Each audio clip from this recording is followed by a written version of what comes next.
Business in the 217 on the WMAY morning news feed, and we love every week connecting with Michelle Ownbey from the Springfield Business Journal to get an idea of what's going on in and around the area.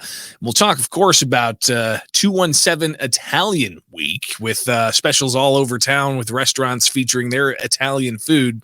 So that's coming up. Get your appetite ready for that. But before we start talking about restaurants, Michelle, let's go ahead and talk about some efforts that are underway to preserve some areas of history, and in particular, a pretty large plot of land with a lot of buildings that whenever a university said they weren't going to be there anymore, kind of raised questions about what's going to happen with all of those properties. Well, we're getting a little bit of clarity. Tell us about what's going on with Tony and Ann Libri. Yeah, so the former Benedictine University campus, as you said, has been sitting vacant since they ceased operations in 2018. And I think a lot of people were afraid it would end up being another Pillsbury type of thing where it might sit for years. And of course, there's some really cool historic buildings as part of that campus. So people were also concerned about those historic properties deteriorating. But Tony and Ann Libri have now come forward and said that they have the entire 25-acre campus under contract. However, they have 5 different developers lined up to take over different buildings as part of the property. And then they're going to keep the remaining 6 and create a nonprofit to oversee those 6. They said that they're not going to take any proceeds, any income generated from the properties, but that will all be reinvested back into the maintenance and redevelopment. So seems like very good news for the city of Springfield, if you ask me. Yeah, especially when it comes to being able to maintain some of those historic structures out there. And we talked with Tony earlier, and he shared with us that the Ursuline Music Conservatory, he's already heard from tons of musicians that are ready to get back in there, saying that it's probably the best tuned auditorium from live music since before Sangamon Auditorium came around. So his efforts are definitely going to be watched closely, as there's a lot of buildings out there and a lot of people interested in helping out.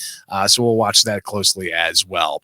We're talking with Michelle Ownbey with the Springfield Business Journal here on the WMAY morning news feed. I'm Greg Bishop. Tell me about Lincoln Plaza Galleria and a soft opening that's coming up for people to take in some local art. Right. So this is another property that's seen some redevelopment and reuse. The former Robbie's space there on the Old Capitol Plaza has been vacant since Robbie's closed last year. But we had reported over the summer that Michael Wiest was taking over that property, and renovations were underway. They did hold a soft opening this past weekend, and so they've converted it into an art gallery, gift shop, and they've got a little coffee shop cafe space in there. So nice to see that property coming back to life, especially since it's right there in the heart of the tourist area downtown.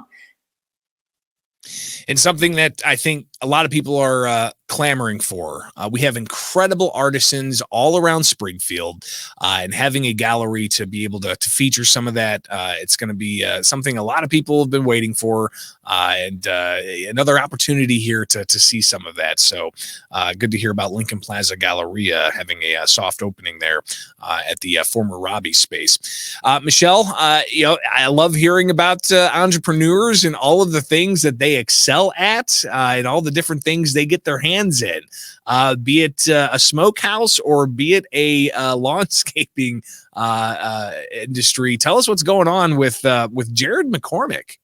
Yes, I have to say I was probably not the only one surprised to hear this news, but Jared McCormick, as you mentioned, has joined Nob Hill Landscaping Company as their new director of business development.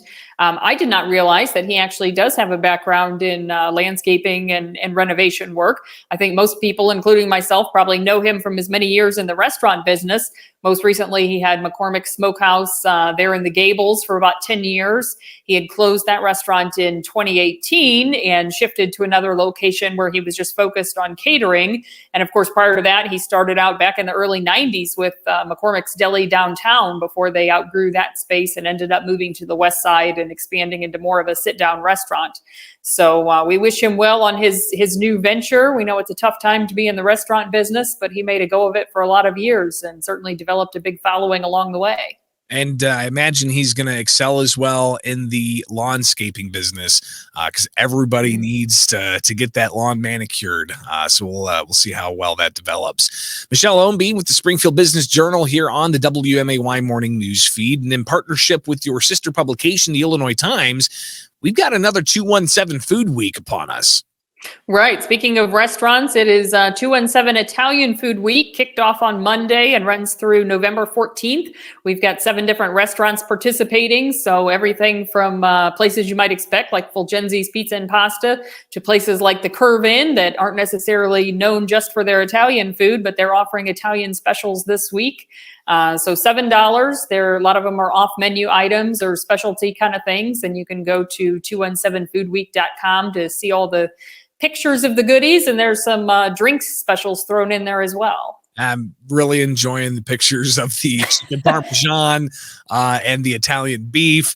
Gosh, I need to get out there and get myself some of that Italian beef. It looks incredible.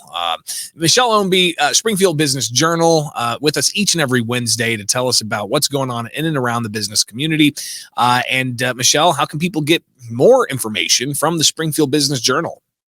Definitely, you can go to springfieldbusinessjournal.com and sign up for Biz Bites. That's our weekly newsletter, and it's free of charge. And of course, for just $35 a year, you can also sign up to make sure you get the print edition delivered to your home or office. Michelle, thank you so much for taking time with us, and we'll connect again soon. Thanks, Greg.